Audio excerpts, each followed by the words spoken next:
Hello, in this video, we are going to answer 3 questions.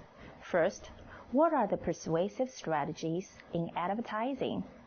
Second, what is the impact of advertising? Third, how to analyze advertisements. Advertising refers to the techniques and the practices used to bring products, services, opinions, or causes to public notice for the purpose of persuading the public to respond in a certain way toward what is advertised. Most advertising involves promoting a good that is for sale, but similar methods are used to encourage people to drive safely, to support various charities, or to vote for political candidates, among many other examples. Today, advertisements are everywhere and in every media form. Ads take up more than half the space in most daily newspapers and consumer magazines. They clutter websites on the internet. They fill our mailboxes and wallpaper the buses we ride. Dotting the nation's highways, billboards promote fast food and hotel chains, while neon signs announce the names of stores along major streets and strip malls. Ads are even found in the restrooms of malls, restaurants, and bars. Ad agencies and product companies often argue that the main purpose of advertising is to inform consumers about available products in a straightforward way. Most consumer ads, however, merely create a mood or tell stories about products without revealing much else. From a one-page magazine ad, a giant billboard, or a 30-second TV spot about how a product was made, can you get any information about how much it costs or how it compares with similar brands? In managing space and time constraints, advertising agencies engage in a variety of persuasive techniques. One of the most frequently used advertising approaches is the famous person testimonial, in which a product is endorsed by a well-known person. Famous endorsers include Taylor Swift for Diet Coke and Rihanna for Puma, Leonardo DiCaprio for TAG Heuer. Athletes earn some of the biggest endorsement contracts. For example, when JP Morgan Chase signed Curry in 2016, the NBA's top scorer was expected to challenge the Cleveland Cavaliers' LeBron James as the top-earning athlete, with more than $48 million in 2016. Another technique, the plain folks pitch, associates a product with simplicity.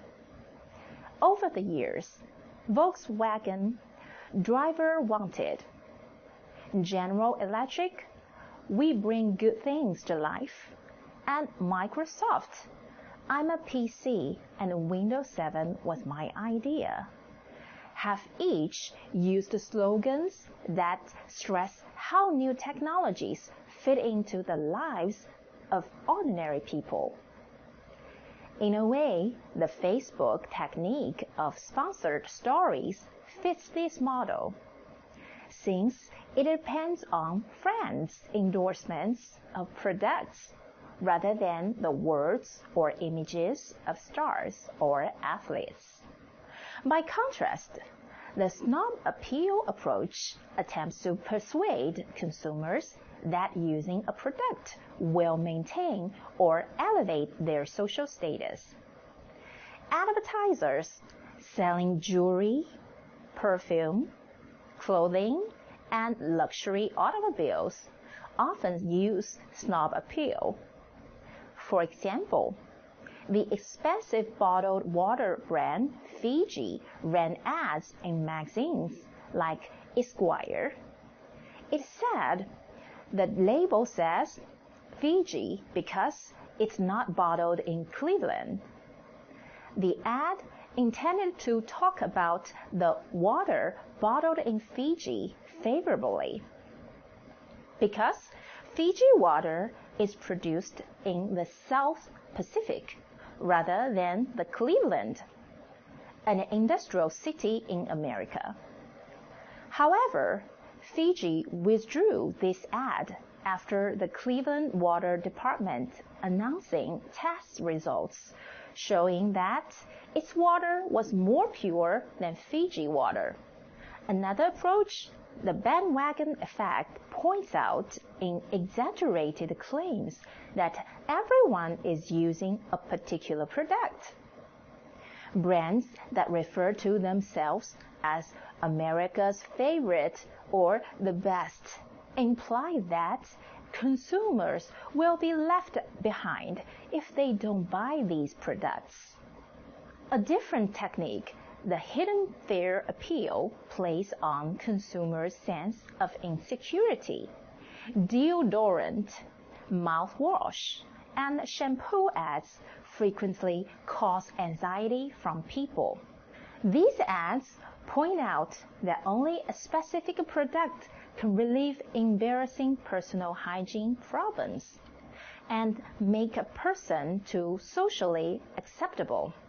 A final ad strategy has been labeled irritation advertising, creating product name recognition by being annoying or obnoxious. Although both research and common sense suggest that irritating ads do not work very well, there have been exceptions. In the 1950s and 1960s, for example, a medicine company ran a TV ad showing a hammer hitting inside a person's brain.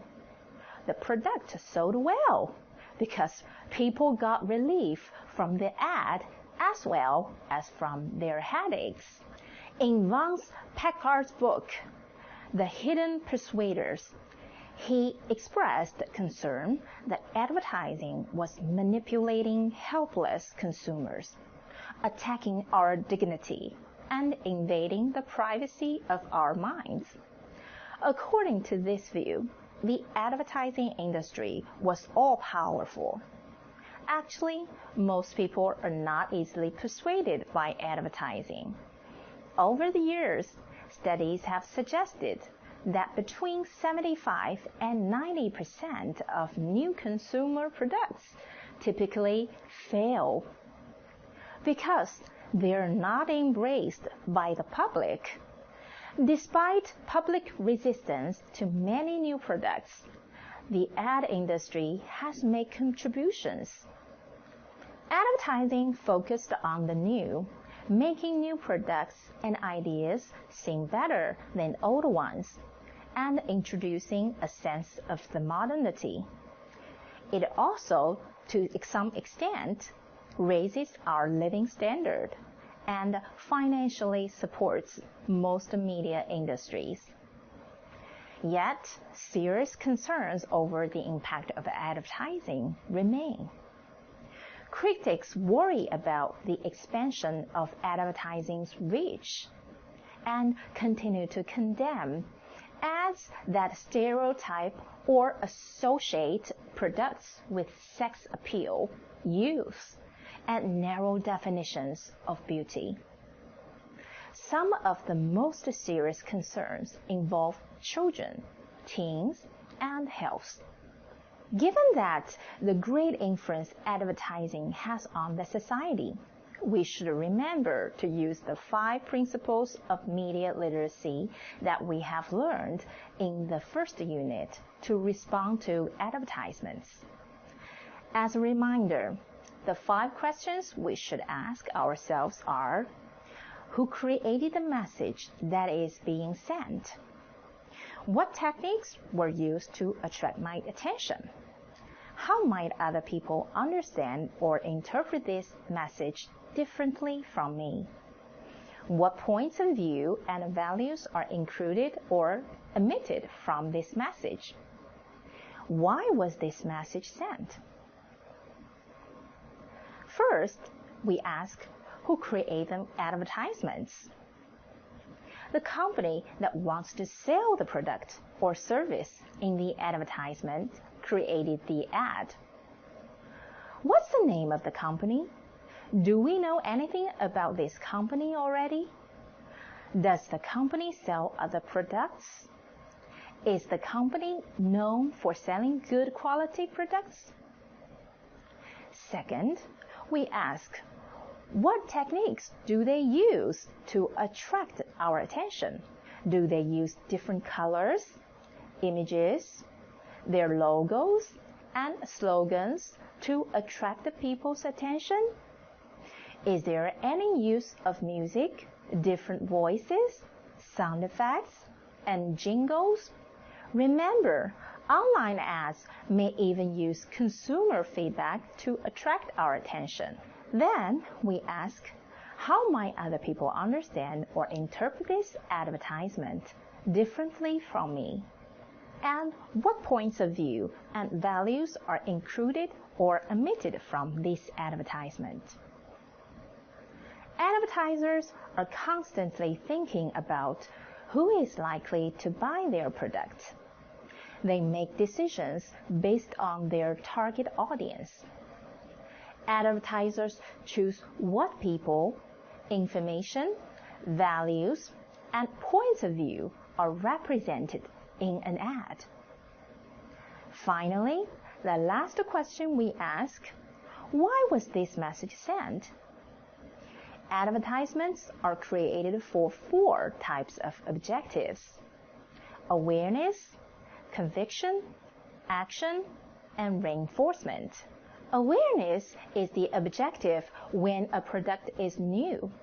So, advertisers make sure their target audience learns about the product's name, its main features, and where it can be bought. Conviction refers to attitudes.